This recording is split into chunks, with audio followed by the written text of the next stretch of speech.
The wind howled across the flatlands, dragging icy claws through the branches and rattling the shutters of the small house that stood alone at the edge of Ash Hollow. Inside, Margaret Delaney pressed her weight against the door, forcing it shut as the storm drove harder. Her breath came in clouds, visible even by the faint light of the lantern hanging from the beam. She turned from the cold, pulling her shawl tighter, and moved to the stove, where embers barely clung to life. She added wood, her fingers stiff, movements practiced but weary. She hadn't spoken to anyone in days, not since the storm rolled in. That suited her fine. The silence of the land, though brutal, was honest. She trusted it more than she trusted the people in town. A low moan. She froze. It wasn't the wind. She stepped back to the door, listening. Nothing. The storm screamed louder, but beneath it, something. A cry? No, something weaker, like the breath of a man nearly gone.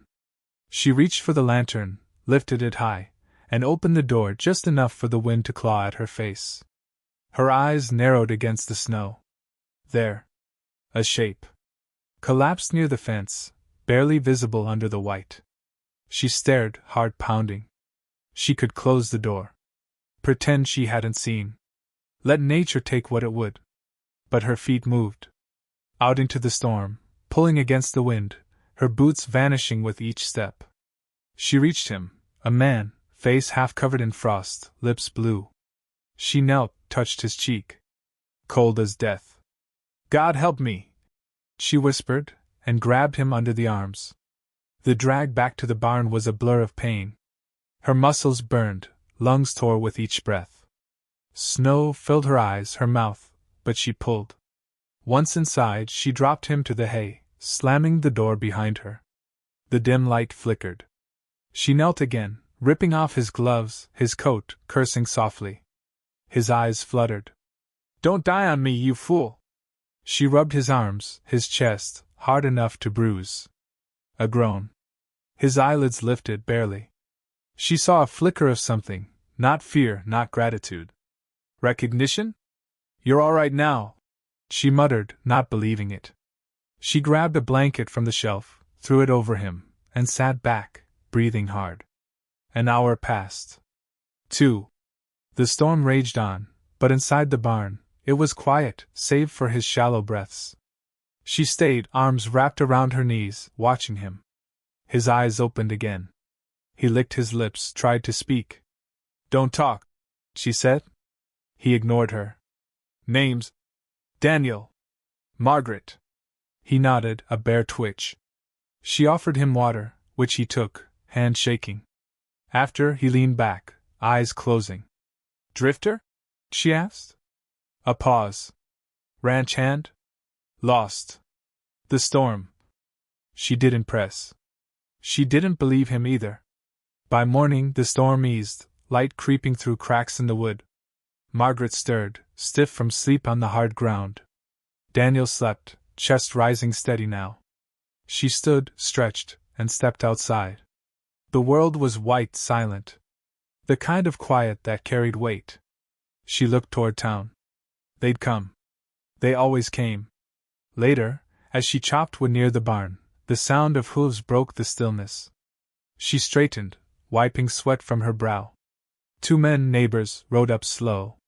They didn't dismount. Morning, Margaret, one said, voice too light. She nodded. Morning. Storm didn't treat you too bad? I managed. He glanced toward the barn. Heard you got company. Her hand tightened on the axe handle. Found a man near froze to death. He's in the barn. The other man spat. Mighty charitable of you. Alone out here. She met his gaze unmoved. Would you have left him? He shrugged. Ain't my place. No. It's mine. The men exchanged a look. Town's talking. She threw another log on the chopping block. Let them. They rode off without another word. Back inside, she found Daniel awake, sitting up slow, wincing. You should have let me die, he said. She dropped the bucket beside him. That's not how I was raised. He looked at her, eyes sharp now. You're gonna regret it. She didn't answer. just turned away, arms crossed tight. Outside, the wind had died, but something colder settled over the land. The air in Ash Hollow felt different after a storm. Clean, almost, but too quiet, like the land was holding its breath. Margaret stepped off the porch, basket in hand, eyes sweeping the empty road toward town. She hadn't been in since before the snow came, but the supplies were low, and she needed to show her face. Too long gone and they'd think something. They always did. The walk was long, boots crunching in the leftover snow, the sky pale and heavy above. Smoke curled from chimneys, the town stirring slow, cautious. She passed the blacksmith's, the general store. People turned when they saw her. A woman paused, pulling her child close. Margaret kept her head high, steps steady. Inside the store, the warmth didn't reach her. She nodded at Mr. Talbot, who barely looked up. "Morning," she said. He gave a grunt, wiped his hands on a cloth. "Storm didn't get you?" "No worse than usual." She picked through the shelves, noting the quiet behind her, the way the two women at the counter spoke softer now. She grabbed flour, salt, coffee, moving slow. Talbot finally spoke. "Heard you've got a visitor." She didn't stop, didn't look. "Found a man near dead. Gave him shelter." Talbot's eyes stayed on her. "Folks are wondering, is all. Let them wonder." He nodded, but his mouth was tight. "A woman alone, taking in strangers. It ain't how things are done."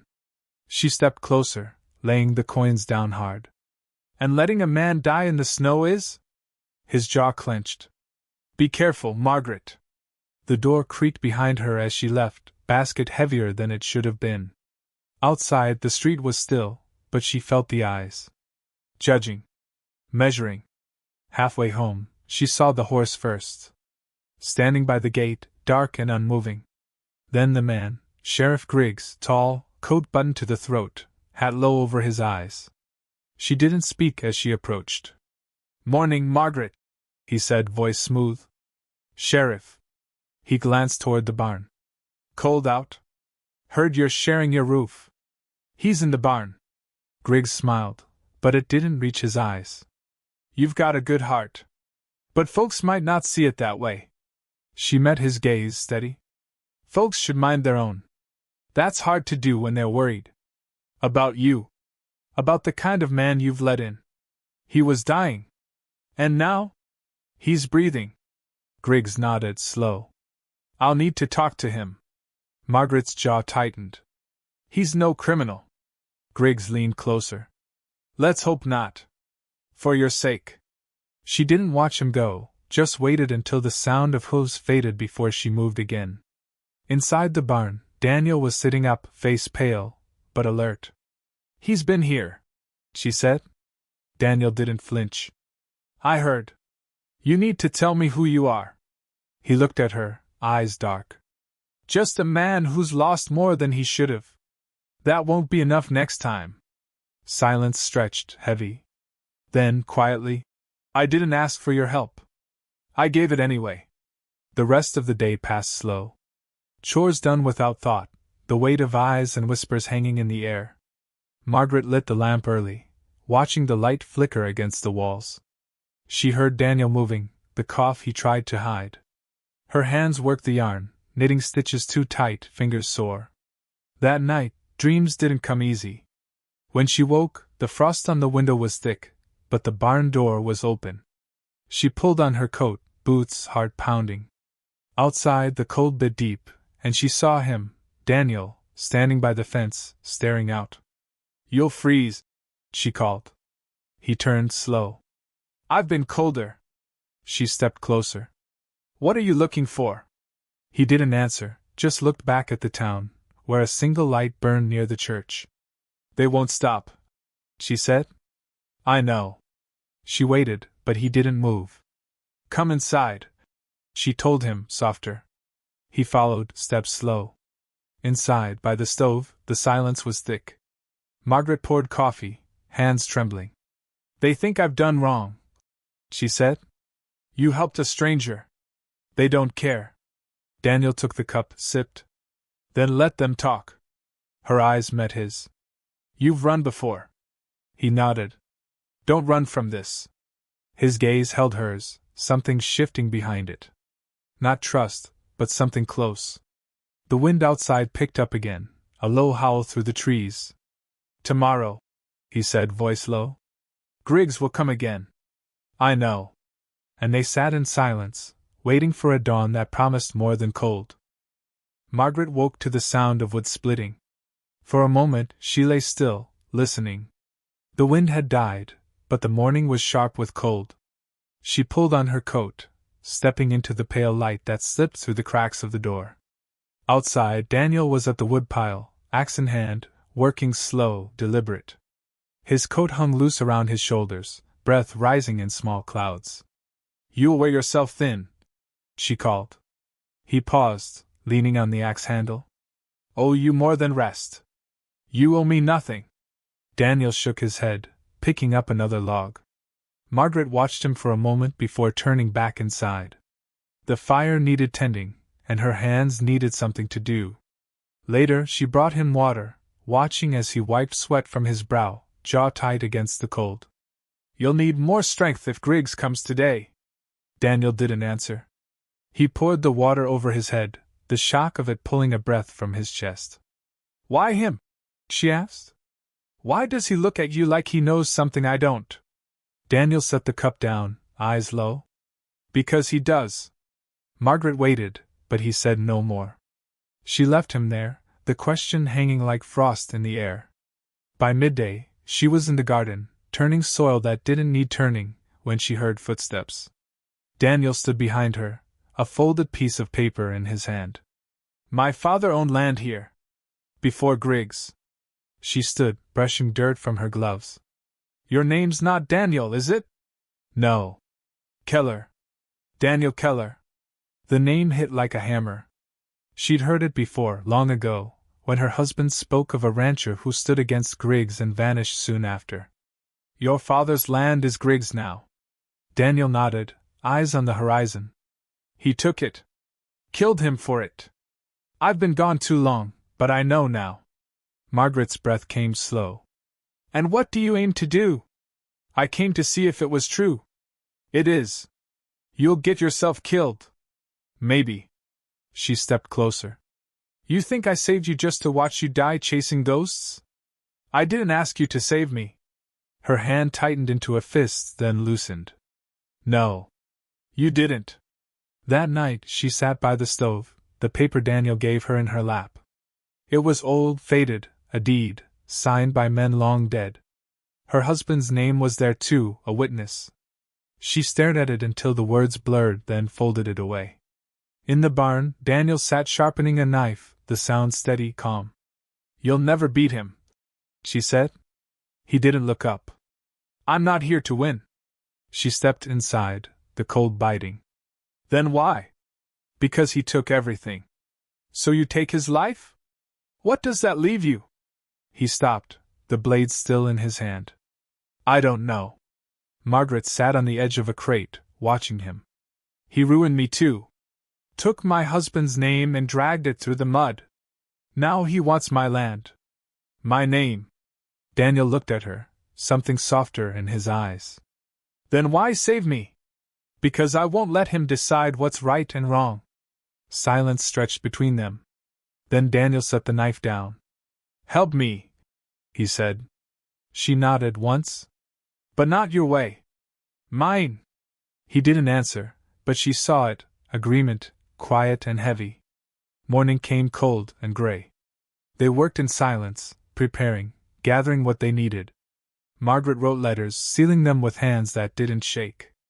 Daniel read through old papers, names and dates burned into his mind. By midday, the sound of hooves came again. Margaret stood on the porch, waiting. Daniel at her side, not hiding. Griggs dismounted slow, eyes scanning them both. You've made your choice then, he said. Margaret nodded. We have. The wind carried no sound that morning, just a stillness that settled heavy on the land. Margaret stood at the kitchen table, the ink drying on the last of the letters. Each was addressed with care, sealed in plain paper, and stacked neatly, waiting for hands willing to carry them. She'd sent word to Doc McAllister already. The rest would follow, if there was time. Daniel sat at the window, watching the trail toward town. His face was drawn, a man holding himself tight, waiting for something to break. She placed a cup of coffee in front of him without a word. He didn't touch it. "You don't have to stay," she said. His eyes didn't leave the road. "You know I do. You want justice, not death. Sometimes they come the same way." She pulled a chair out, lowering herself slow. "Not this time." The silence between them was easier now. Not kind, but understood. She opened a drawer, pulling out a small, worn box. Inside, folded in layers, were the letters her husband had written before he died. She slid one across the table. "You should read this." Daniel hesitated, then unfolded the paper, his hands rough against the delicate pages. The words were simple, honest, a man's fear for his wife, his warning about the evil men could wear like a badge. "Your husband knew him," Daniel said quietly. "He stood up to him. Paid for it." Daniel set the letter down, careful. "So did my father." She leaned forward. "And now we stand." The hours passed slow, the kind of waiting that filled the house with weight. Margaret tended to small things, straightening shelves, sweeping the same bit of floor. Daniel moved through the barn, checking the tools, hands restless. The sky grew darker, clouds gathering low. A knock at the door broke the hush. Margaret opened it to find Doc McAllister, face grim, hat in hand. "I got your letter. Will you help?" He nodded, stepping inside. "You've stirred something fierce, you know that? It's time someone did." Doc glanced at Daniel. "And him? He's the truth Griggs buried." Daniel stepped forward. "I can speak for myself." Doc looked him over. "Then do it, at the hearing. We can't fight him in the dark." Margaret placed a hand on Daniel's arm. "We bring the truth, not more blood." Daniel didn't speak, but the tension in his shoulders eased. Doc handed her a folded note. "Others will come. Not all, but enough." She thanked him, and he left, boots crunching on the path back to town. That night, the fire burned low, casting long shadows on the walls. Daniel sat sharpening a quill, the knife put away. Margaret watched him, the letters ready. "Do you trust them?" he asked. "I trust the truth. It's all we've got." He nodded, staring into the flames. Outside, the first flakes of snow began to fall again, soft and slow. Margaret stood, pulling her shawl tight, eyes on the window. "Tomorrow we walk into town. Together." Daniel rose, crossing the room. "You lead, I follow." She met his gaze steady. "No. We stand side by side." The cold did not ease, but the snow held back, the sky gray and low, pressing down on Ash Hollow as if the land itself braced for what was coming. Margaret walked the road into town with her shoulders set, her steps sure. Daniel walked beside her, not ahead, not behind. The town lay quiet at first glance, but she could feel it watching, feel the weight of eyes from behind drawn curtains and half-closed doors. When they passed the church, the bell rang, low and hollow. It wasn't time for service, but Griggs had called the town together. A meeting, he'd said, to settle things. Margaret knew what he meant. Settle her. As they reached the square, people began to gather, pulled by the sound, pulled by the promise of a spectacle. Faces she had known for years looked through her now, as if kindness were a stain. Daniel's eyes stayed forward, jaw set, his coat pulled tight, though not from the cold. Sheriff Griggs stood at the steps of the town hall, tall, polished, a man who wore authority like armor. He smiled when he saw them, but it was a thin, cutting thing. "Morning, Margaret," he said, voice carrying over the quiet. She didn't return it. "Sheriff." His eyes flicked to Daniel. "And the stranger. Or should I say Keller?" A murmur rippled through the crowd. Daniel's hand twitched at his side, but Margaret spoke first. "We came to speak the truth." Griggs stepped forward, hands clasped behind his back. "The truth? Is that what you call it now? You hiding a man in your home, inviting scandal, and calling it virtue?" Margaret's voice was calm. I gave shelter to a man dying in the snow. That's all. No, Griggs said, turning to the crowd now. That's not all. She's brought danger to our town. A man with a grudge, a name tied to old trouble. She wants you to believe she's doing right, but what does it cost us? A few heads nodded uneasy, but others waited. Daniel stepped forward. I didn't come to cause harm. I came because he pointed to Griggs, took everything from my family. My father's land. His life. I came to see if it was true. Griggs laughed, short and sharp. A drifter with a story. That's all. No proof. Just talk. Margaret reached into her coat, pulling out the letters, the deed. Proof enough. Doc McAllister moved through the crowd, taking the papers, holding them high. I've seen them. So have others. Her husband knew the truth. He died trying to stop it. Griggs' smile slipped. You trust the word of the dead? I trust what's right, Margaret said. And I trust the people here to see it. The crowd stirred, voices rising. Griggs stepped back, eyes darting. This is nonsense. Lies from a woman desperate to save face. A man desperate for revenge. Daniel's voice was low but clear. You fear the truth because it leaves you with nothing. Griggs reached for his badge, pulling it off, holding it high. You want this town? Take it. But know this, without order, without strength, you have nothing but chaos. No, Margaret said. We have each other. Silence. Then, slowly, a few people stepped forward, Doc, then the blacksmith, then others. Griggs stood alone now, his authority stripped bare. He dropped the badge, let it fall to the dirt. Margaret turned away first, Daniel at her side, the crowd parting before them. The sky above was still heavy, but the air had changed, not warmer, but clearer. The storm was not over, but they had weathered it together. The badge lay in the dirt long after the crowd had gone. Snow had started to fall again, light at first, like it wasn't sure whether it should stay or go. Margaret stood at the edge of the square, eyes on the road out of town, arms crossed tight against the cold. Daniel was beside her, silent, watching the people drift away, heads down, voices low. Griggs hadn't spoken after he dropped that badge. He just stood there, hollow, until the weight of his own shadow seemed too much. Then he walked off, no one following. They didn't cheer.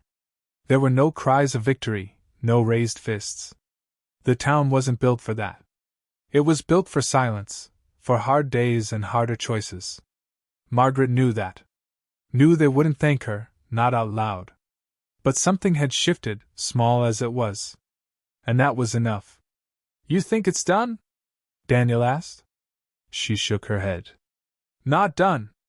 But different. He looked down at his hands, flexed them like he wasn't sure they belonged to him anymore. I don't know where to go now. You've got a name again. A truth. That's something. It's not land. It's more. He didn't argue, didn't agree. Just let the words hang between them.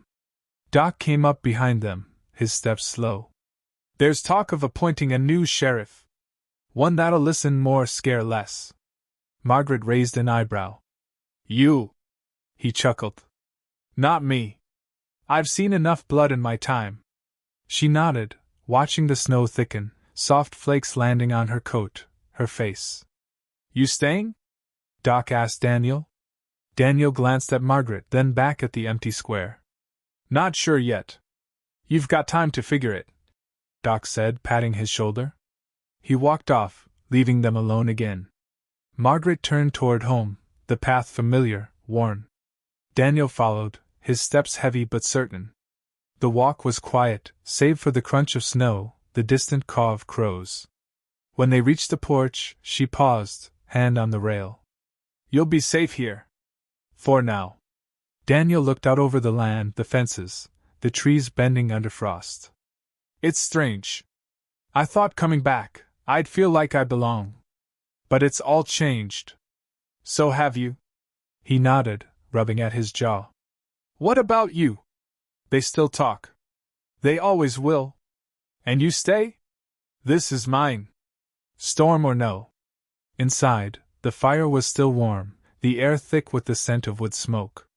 Margaret set the letters on the table, stacking them neat, careful. Daniel stood by the window, watching the snow fall heavier now. You ever think about leaving? He asked. Once. After James died. What stopped you? She didn't answer right away, just stared at the flames. The land holds more than pain. It holds memory. Roots. Daniel stepped away from the window, closer now. Maybe that's enough. She looked up at him, something soft in her eyes. It's a start. Night came fast, and with it, the cold deepened. Margaret lit the lamp, its glow casting long shadows that danced on the walls. She moved about the room, setting things in order, hands steady.